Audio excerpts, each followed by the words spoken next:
Dulu ayah juga nggak percaya diri itu hampir, tapi ayah keburu sadar. Ngapain? Karena apa? Ini bener nih. Dulu ayah dikatain pendek, bener. Sampai ayah SMP itu dikatain apa? Krisoy. Apa? Keriting asoy. Karena tuh yang kayak ngepel gitu, bukan kayak aring, bukan kayak aring kribo, keriting ya. Enggak, tapi kribo kayak pel kan. Kamu? Terus ditambah lagi apa coba? Dikatain pesek. Iya, dikatain pesek. Benar. Tuh banyak kan kata anak. Pendek, kribo, gendut, krisoy, orang pesek.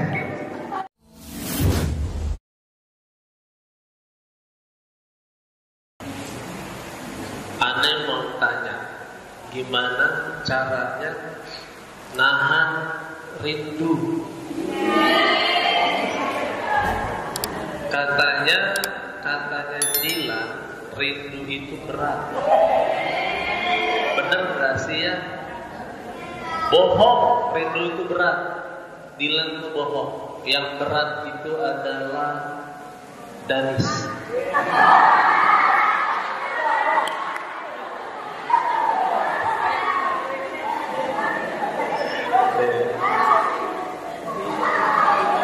Enggak. Ya. Bohong, Dilan itu berat. Ya, rindu itu ringan sebenarnya, tergantung bagaimana kita menyikapinya. Kalau rindu karena syahwat pasti berat untuk menahannya. Ya, karena kita menginginkan sesuatu untuk menyenangkan diri kita sendiri. Itu kan sifatnya syahwat. Tetapi kalau rindunya karena Allah, itu ringan. Ya. Karena apa yang dia rindukan itu dia serahkan kepada Allah dan Allah yang menjaganya. Ya. Bukan karena syahwat. Rindu karena Allah itu ringan. Karena dia ikhlas memilikinya. Ya. Dan dia yakin bahwa Allah menjaganya baik-baik. Dan satu saat lagi dia akan dipertemukan. Dipertemukan oleh siapa? Dipertemukan oleh Allah, bukan dipertemukan oleh syahwat. Oleh karena itu, rindu itu sebenarnya ringan, tergantung rindu karena apa. Ya. Nah, terus gimana caranya nahan rindunya? Ya, niatnya dibenerin. Ya. Kalau kalian sudah pada, ini rindunya karena apa dulu nih? Kalau ini ada kata-kata Dilannya, berarti rindunya itu karena cinta, ya. Dan niatnya dibenerin, cintanya itu karena apa? Cintanya karena Allah, insya Allah akan ringan. Karena semuanya tulus berjalan dengan ikhlas, ya. Lalu kalau memang kalian sudah cukup waktunya, usianya cukup, ya, ilmunya cukup, ya kan, ditambah kalau memang hartanya cukup di bagian laki 3, maka udah lamar, pinang, gak usah takut. Ya, lama-kelamaan nanti keduluan. Ya, sampaikan. Ya, jangan sungkan, jangan malu. Dan ingat, kalau kalian udah cukup usia, udah cukup ilmunya, ya, apalagi ditambah cukup hartanya, maka pinanglah gadis yang kalian sudah rindukan itu. Kalau perempuan gimana ya? Ya, nungguin lakinya gak datang-datang untuk meminang. Ya, bilang aja sama orang tua kalian atau sahabat kalian untuk meminang kalian itu laki-laki. Titip pesan, gak apa-apa. Kalau perempuan duluan gak apa-apa. Ya. Bunda Khadijah waktu itu bersama Rasulullah, dia meminta sahabatnya untuk menyampaikan kepada Rasulullah bahwa dia tertarik dengan baginda Rasulullah SAW. Maka Rasulullah meminangnya Bunda Khadijah. Ya, ada masalah. Gitu. Nah, sekarang bagaimana caranya untuk menahan rindunya itu? Niatnya dulu dilurusin. Ya, kalian itu rindunya karena apa? Karena nafsu, syahwat itu ataupun karena Allah. Ya. Lalu jangan sampai rindu kalian itu kalian berhenti melangkah. Makan gak enak, belajar gak enak, sholat gak enak, ya kan? Yang saya bilang cerita minggu lalu. Mau makan ada wajahnya, lihat tempe di nampan mirip wajahnya. Mau mandi ingat si dia, lihat sabun kayak mukanya. Gitu. Jangan, mau belajar, ingat si dia, buka lembaran, ada wajahnya, lihat penghapus, kayak wajahnya lagi. Itu dia. Jangan membuat itu semua menjadi kalian berhenti dalam melangkah. Karena enggak luruskan lagi niat kalian hidup itu untuk siapa? Bukan hidup itu untuk si dia, ya. Tapi hidup itu untuk Allah. Jangan sia-siakan kehidupan kalian hanya dengan memupuk rasa terus kepada lawan jenis. Jangan. Ya, memang berat. Nah, ini yang berat, bukan rindunya. Ya, tapi menahan niatnya agar tetap lurus istiqomah itu yang berat. Maka Nabi SAW mengatakan, ya, bukan pekerjaannya yang berat, tetapi untuk istiqomahnya yang berat. Untuk melakukan kebaikan itu tidak berat, tapi istiqomah dalam melakukan kebaikan itu yang berat. Ya. Jadi yang berat itu adalah istiqomah. Ayah yang ganteng, amin, mudah-mudahan jadi ganteng beneran. Dari anak ayah yang bukan kaleng-kaleng. Sejak kapan nanti punya anak jadi kaleng? Emang sadar. Ya, aku pengen lihat dong gimana video hujan di Tarim. Waduh, gimana videonya? Sini ada videonya. Gimana cara lihatnya? Kelihatan nggak?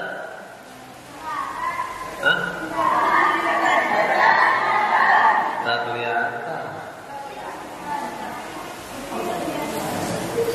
Lagian karena dia hujannya menjelang sore gitu, jadi agak kurang jelas karena sinar mataharinya masih kencang gitu, sinar matahari kencang, masih silon, jadi hujannya tak terlalu kelihatan, ya. Cuma 10 menit. Dia mirip-mirip kayak gini, sama aja ya, hujan di mana-mana sama. Sama, kecil-kecilnya juga sama air juga sih. Ya, emang benar Habib Umar lagi jalan-jalan pakai mobilnya, terus Habib Umar dihadang singa, terus singa itu dikasih pisang dan dimakan oleh singa. Bukannya singa itu makan daging ya?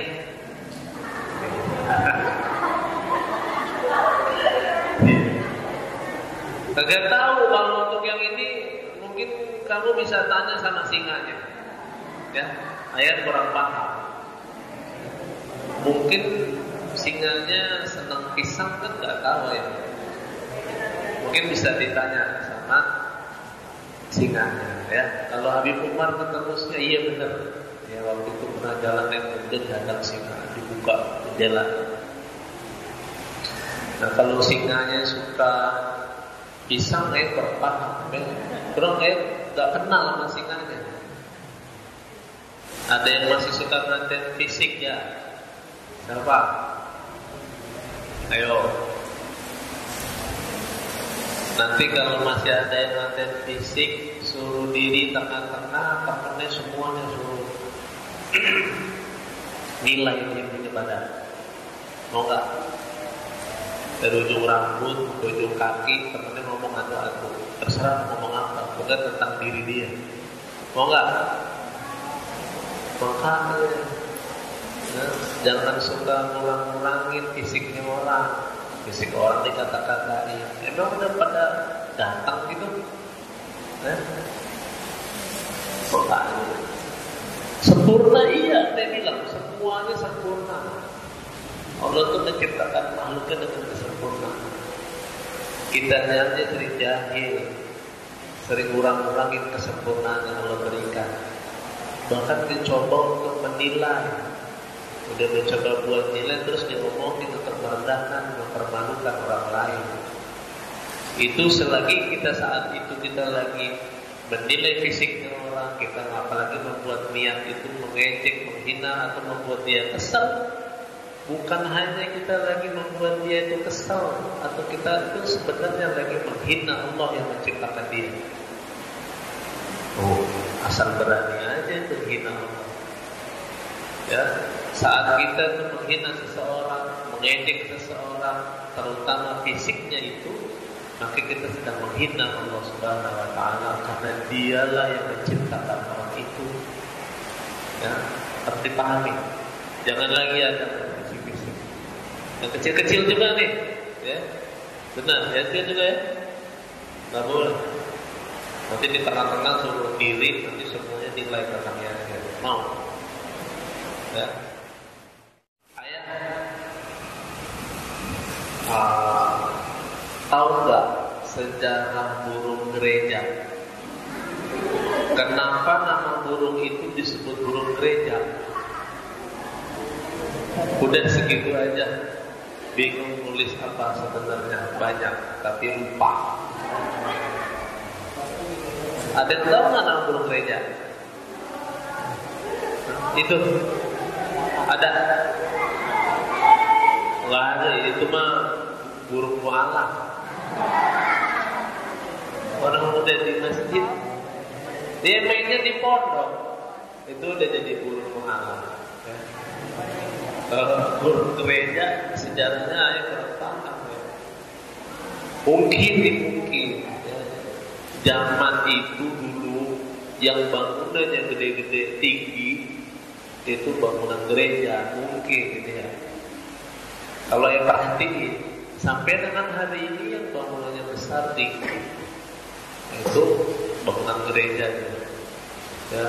Terus bentuknya pun dia kayak rumah, beda sama masjid. Kalau masjid kan biasanya langsung kubah, terus langsung corak, ya kan? Sehingga nggak ada rongga buat si burung itu membuat sarang. Makanya mereka itu kan senangnya kan kalau ada rongga, ada bolongan, ada buat badan dia bisa masuk, dia bikin sarang atau bertengger. Nah, waktu ini kita belum pelafon, kan banyak burung gereja itu ya. Dari mulai subuh tuh sampai malam. Begitu kita pelafon kan ketutup. Tempat singgahnya dia sedikit kalau di situ, udah. Gitu.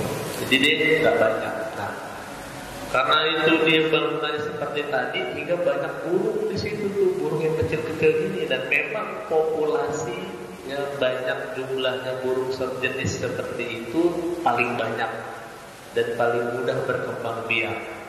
Oleh karena itu, mereka yang paling banyak menempati rumah-rumah yang tinggi, rongga-rongga, pepohonan dan sebagainya, bangunan-bangunan kosong, atap bangunan. Nah, karena banyak di gereja, dia disebut tuh burung gereja, gitu. Karena banyak di gereja, gitu. Kalau populasinya itu bukan burung sejenis itu, misalkan burung bangkai, kan? Burung puyuh, sebutnya burung puyuh itu burung gereja. Jadi, misalkan toilet zaman dulu gede-gede, tinggi-tinggi. Atau kamar mandi bentuknya kayak gitu, sehingga banyak burung-burung pada bikin sarang di situ. Mungkin namanya bukan burung gereja, burung kamar mandi. Bisa jadi. Ya. Jadi itu sejarahnya bisa jadi mungkin begitu. Karena kenapa ayah mikirnya ke sana? Karena nama burungnya disesuaikan dengan nama tempat. Biasanya mayoritas di mana-mana satu nama kalau digandengkan dengan suatu tempat, berarti biasanya dia berada sering di tempat itu atau tinggal berada di tempat itu. Kalau sesuatu disandingkan dengan nama daerah, berarti sesuatu itu sering atau banyak berada di daerah tersebut, kan gitu, ya. Misalkan Kiwan, karena asalnya dari Bandung disebut Kiwan Peyem, berarti nanti disandingkan dengan nama daerah karena lahir dan tinggalnya di situ. Logatnya aja persis orang Batak Medan, kan? Jadi namanya Kiwan Peyem, kayak gitu, nggak nyambung ya. Nah, saya mau tanya, kalau seorang anak yang sudah dikasih sama orang lain dari umur 10 bulan, apakah harus benci sama mama kandung aku sendiri? Aku baru aja sih ketemu sama mama kandung aku. Terus juga kalau seorang ayah yang sudah dijual sama ayah sendiri, apakah itu dosa ayah? No, ayah lu dijual-jualin. Gimana sih?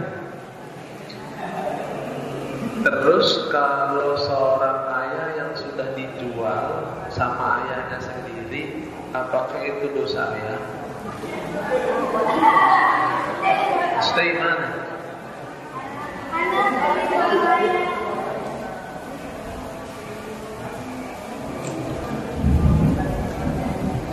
Oke, begini ya.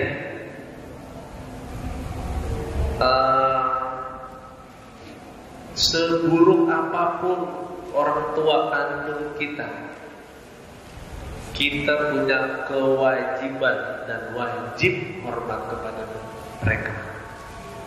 Wajib.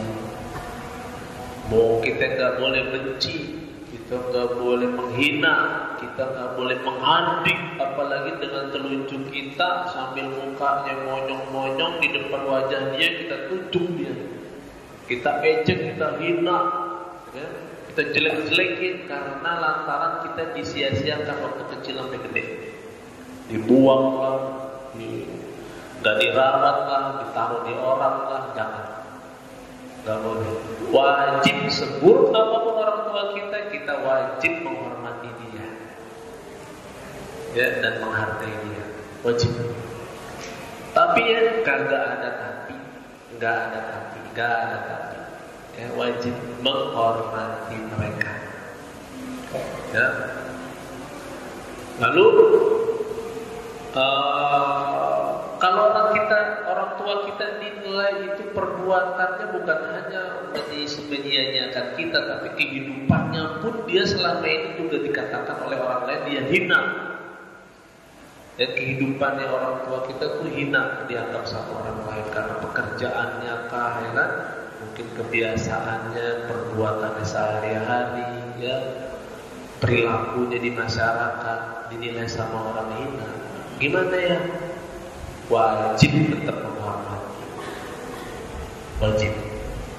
Terus tuanya gimana mereka? Kewajiban kita pula untuk merawatnya. Kewajiban anak, kata baginda Nabi SAW, kewajiban anak salah satunya adalah merawat orang tuanya ketika orang tuanya sudah jompo, sudah tak bisa lagi untuk merawat dirinya sendiri. Lalu gimana ya? Kalau ibu kita atau orang tua kita ngaku-ngaku kita udah gede, kita udah sukses, terus diaku-aku, oh ini kan anak saya, oh ini, ya udah gak apa-apa, ya gak apa-apa, gitu. Allah yang maha membalas, Allah yang maha menilai, Allah yang maha menghukum perbuatan dari orang tua kita yang telah membuang atau menyia-nyiakan kita. Itu dia, ya. Terus gimana ya kalau saya nggak bisa tinggal bersama orang tua saya karena saya udah nggak bisa? Ya mungkin dari sisi hati, sisi batin ya sudah. Kalau ayah sih ya sudah. Ya, daripada nambah dosa tiap hari berantem ya, karena udah ada latar belakang yang nggak baik. Ya sudah, kalian mampu, kalian taruh di satu tempat.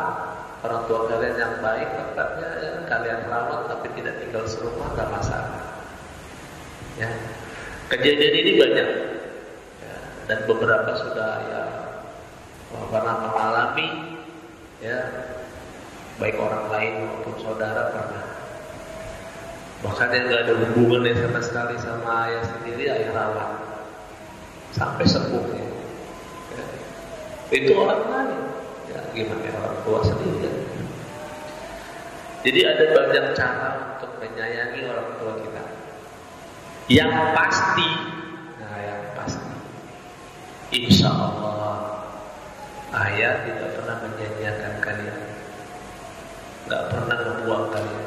Ya, di sini selalu ada ayah. Sampai kapanpun insya Allah ayah tetap di sini. Kalian keluar sholat, ya udah berhasil, udah sukses, ayah masih tetap di sini nunggu kalian, insya Allah. Ya. Yang pasti kapanpun kalian suka, kapanpun kalian butuh, 24 jam silakan datang ke sini, ke Damu. Oke? Itu yang pasti. Gak usah dipikirin tuh yang kayak gini, kalian tambah beban hidup, gak usah. Masih ada ayah sama teman-teman kalian di sini di Damu.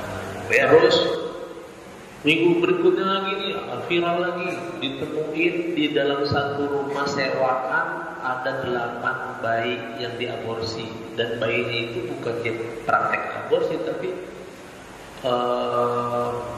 punya sepasang ya manusia ini ya, suami istri atau bukan nggak tahu, tapi katanya nggak ditemukan dia pernah menikah.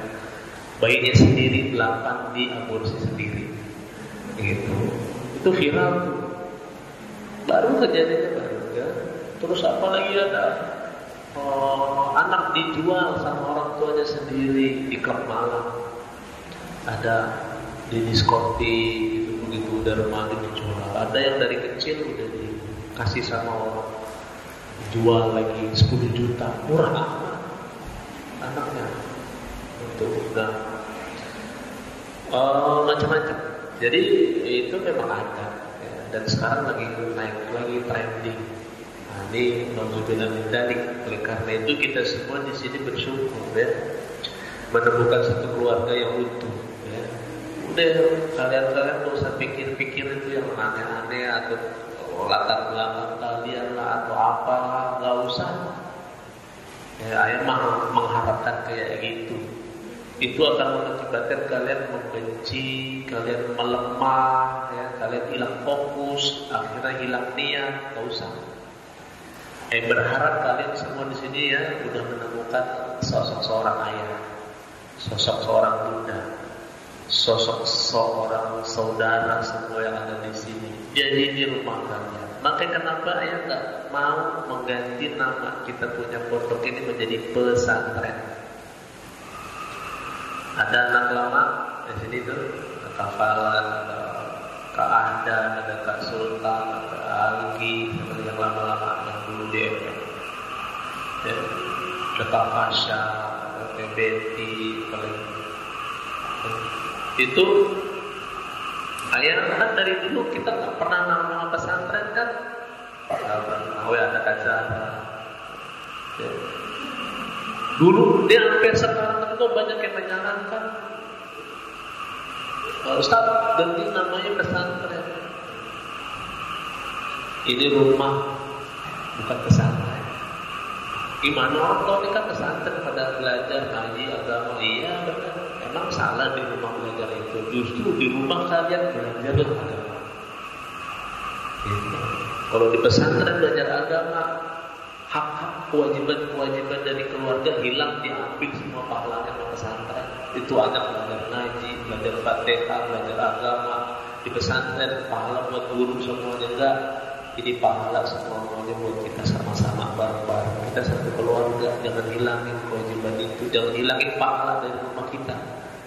Oleh karena itu pesantren pikirannya itu kan sekolah ya. Kayak nggak mau, tetap jadi pondok. Nah pondok itu sama dengan lihat di kamus. Pondok itu sama dengan salah satunya artinya rumah, kediaman, tempat tinggal, ya kan? Tempat bernaung, tempat yang aman, itu pondok. Nah makanya ya nggak pernah mau ganti nama jadi pesantren. Ya, terus ada kenapa nggak diurus izin pesantrennya? Enggak. Ayah urus izinnya PKBM, bukan pesantren, tapi homeschooling. Rumah, schooling, sekolah di rumah. Ya kan? Sekolah dari rumah. Kita di rumah ini juga belajar, kita sekolah semua. Maka izinnya ini ayah homeschooling. Kenapa? Kita rumah ini rumah kita. Makanya berulang kali kita jaga, kita rawat rumah kita ini semua. Kita ini semua jadi saudara, kakak beradik semua. Ya, itu dia. Oleh karena itu, disinilah kalian menemu sosok itu semua. Ya, kenapa namanya bukan pesantren, namanya pondok. Darul Multazam, tempat kita semua bernaung di sini, suka dan duka, bahagia sama-sama, susah sama-sama. Darul Multazam, tempat terkabulnya doa. Masya Allah, Insya Allah. Nah, makanya rugi kalau sampai nggak betah, rugi kalau sampai kabur, rugi sampai ngelanggar, rugi sampai nggak mau dengerin omongan-omongan ayah. Tuh teman-teman yang kabur dan nakal-nakal yang dikeluarin tuh rugi. Ya, milih jalan yang singkat untuk kesenangan semata, cuma pengen ngerokok, cuma pengen nongkrong, cuma pengen pacaran, cuma pengen bisa jalan-jalan kalau malam mingguan. Itu semua ada waktunya, ada saat. Tenang aja. Yang pada musaid semua juga udah boleh mau keluar, emang udah pernah izin tuh, nggak izin juga nggak apa-apa, asal tanggung jawab.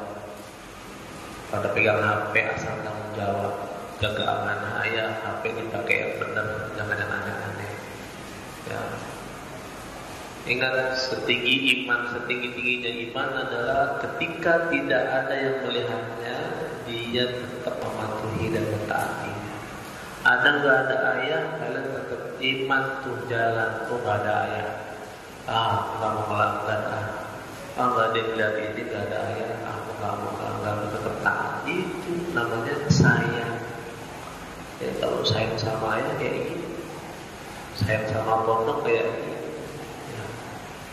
Nah, kembali lagi tadi, ya benci sama orang tua yang seperti tadi nggak boleh ya. Sekarang tugasnya adalah buktikan kalau kalian siapa si dia ini yang merasa dijual, disisihkan, tidak diakui dan sebagainya, diremehkan, termasuk kita semua nih, ya, termasuk ayah. Buktiin, kita semua kita buktiin kalau kita mampu, kita bisa sukses, kita bisa berhasil. Bukan hanya membuat kita bahagia, tapi membuat orang lain pun bisa bahagia. Gitu, ya. Kita harus buktiin, kita jangan jadi lemah. Ini kesempatan kalian. Mungkin kalau di pesantren lain nggak ada peduli. Pokoknya ente di sini tugasnya belajar, nggak beres, out. Mau masa depan gimana, pokoknya ujian mesti kudu bisa. Kitab ini, kitab 2, kitab 3, kitab 4 mesti lulus. Nggak lulus jelek-jelek. Bagi rapat, selesai lulus pulang, nggak ada masalah. Tapi di sini kita pikirin, ya susahnya kalian dipikirin, apalagi nakalnya kalian dipikirin, ya, sedihnya kalian dipikirin, keperluan kalian dipikirin, semua masa depan kalian dipikirin, kalian ada masalah curhat dipikirin, dikasih tahu jalan keluarnya, bisa ngobrol. Ya, jangan disia-siakan. Ayah, caranya buat percaya diri gimana ya? Caranya buat percaya diri adalah kalian harus memahami dan kenal diri kalian sendiri. Ya, bahwa diri kalian pun sama dengan diri yang ada di hadapan kalian. Gak ada yang lebih jago, gak ada yang lebih hebat. Semuanya sama. Karena mereka memiliki kemampuan yang berbeda-beda. Karena sesungguhnya tidak ada orang yang bodoh, yang ada adalah orang yang malas. Oleh karena itu kalian harus percaya diri bahwa kalian itu gak bodoh, kalian itu gak kurang, kalian itu gak lemah. Itu hanya apa? Pemikiran kita aja yang membuat diri kita saya lemah, saya bodoh, saya kurang, saya jelek, saya gak bisa. Itu cuma kekhawatiran yang kalian miliki terhadap diri kalian sendiri. Karena kalian gak kenal dengan diri kalian sendiri. Ya. Oleh karena itu, kalian harus percaya kepada diri kalian sendiri. Karena kalau bukan kalian yang percaya kepada kemampuan kalian sendiri, siapa lagi? Kalian gak bisa mengharapkan orang lain agar percaya dan yakin kepada diri kalian. Maka percaya dirilah, ya. Karena masa depan itu ada di tangan kalian. Bagaimana kalian akan melangkah, kalian yang menentukannya. Kalian akan maju, kalian mau mundur atau jalan ke samping, kalian berlari atau berjalan dengan lemah lembut, itu semua keputusan kalian. Maka kalian yang punya diri kalian, ya, kalian percaya dan yakin atas kemampuan kalian. Maka oleh karena itu, berikutnya nanti kita akan adakan materi tentang kepercayaan diri. Ya, kalau orang bilang public speaking. Kalau public speaking kan cuma ngomong doang, speaking. Berbicara di depan umum, public speaking enggak cuma ngomong, tapi kalian harus percaya diri. Nanti insya Allah kita akan ada materi kepercayaan diri agar kalian semua percaya akan diri kalian sendiri. Ya, itu bekal yang paling utama dalam hidup. Dulu ayah juga gak percaya diri itu hampir, tapi ayah keburu sadar. Ngapain? Karena apa? Ini bener nih. Dulu ayah dikatain pendek. Bener. Dulu ayah gak setinggi. Badanku dulu tidak begini. Ada lagunya. Dulu pendek, dikatain pendek. Dikatain gendut. Ayah dulu gendut, swear. Kalau nanti siapa yang udah pernah ke rumah oma? Ada foto aja, 2 foto di ruang tamunya oma. Ayah waktu kecil gendut, pendek gendut. Ditambah lagi dikatain orang-orang apa? Kribo. Iya, dikatain kribo. Dulu rambut ayah itu udah kayak per. Iya, serius. Ya, tapi walau alam jadi lurus. Allah maha sayang. Ya. Kan mungkin Allah tahu ayah nggak kuat kalau dikatain kribo terus. Ya. Ada yang ngatain ayah sampai ayah SMP. Itu dikatain apa? Krisoy. Apa tuh? Keriting asoy. Karena tuh yang kayak ngepel gitu, bukan kayak aring, bukan kayak aring kribo, keriting ya. Enggak, tapi kribo kayak pel kan. Terus ditambah lagi apa coba? Dikatain pesek. Iya, dikatain pesek. Benar. Tuh banyak kan kataan, pendek, kribo, gendut, krisoy, orangnya pesek. Bener. Jadi gak usah khawatir kalian mah kalau cuma dikatain cuma satu jenis. Ya, ayam 5 ada pada diri ayah semua. Ya. Nah, apa namanya? Tapi itu kan belum. Emang iya, katain pendek, emang aku pendek. Dia tiap ayah mau sama saudara juga dia mau ngambil barang selalu diketawain karena nggak pernah nyampe. Yang lain tuh pada nyampe, termasuk kakak ayah tuh nyampe, saudara nyampe. Oh, dasar pendek sih lo nih, selalu begitu. Ya. Tapi hari ini mereka semuanya paling pendek sama dibanding ayah. Iya benar. Dan ayah paling tinggi dari semua yang ngatain ayah pendek. Serius. Ya. Dan ayah paling bidang badannya dibanding yang ngatain ayah semuanya. Kan benar dulu ayah kan 6 pack. Ya. Walaupun sekarang 1 pack. Begitu semua melihat ayah punya badan, pada kaget. dulu dia kan gendut gitu, pendek, sekarang jadi bagus gitu badannya. Nah, usah khawatir. Bukan karena itu aku nggak mau dikatain lagi, gua harus berubah badan, enggak, badannya berubah sendiri. Ya, dengan apa kepercayaan diri kita, gak usah takut. Waktu itu ikut latihan, kayak dulu atlet, ikut latihan dikata-katain, ceking, nah ada lagi ceking. Dulunya gendut, begitu remaja jadi ceking, kurus, ceking kurus banget. Ya benar, tanya muda. Maka dikatanya ceking. Nah, tambah lagi teman-teman. Dulu gendut jadi ceking, jadi badannya jadi bagus. Benar. Dan nah, akhirnya saya sadar, iya emang badanku kayak gitu. Dikatain ngapain mana emang itu. Kribo, emang.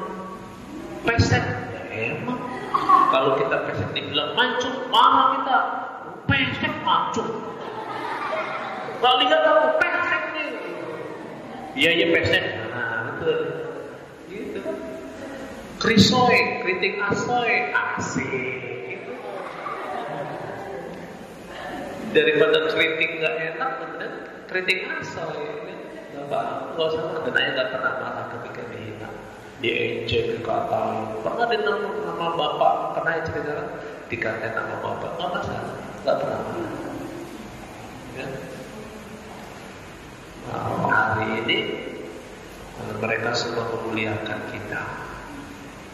Ya, Allah memberikan kemuliaan kepada semua hambanya yang yakin kepada Allah dan yakin kepada dirinya sendiri. Nah, itu kunci. Maka harus percaya diri, itu salah satu kunci. Ya, Allah Maha merubah, Allah Maha membolak-balikkan hati. Ya, gitu dia. Sekian ya. Kita ngobrol, ntar malam minggu kalian kelewat.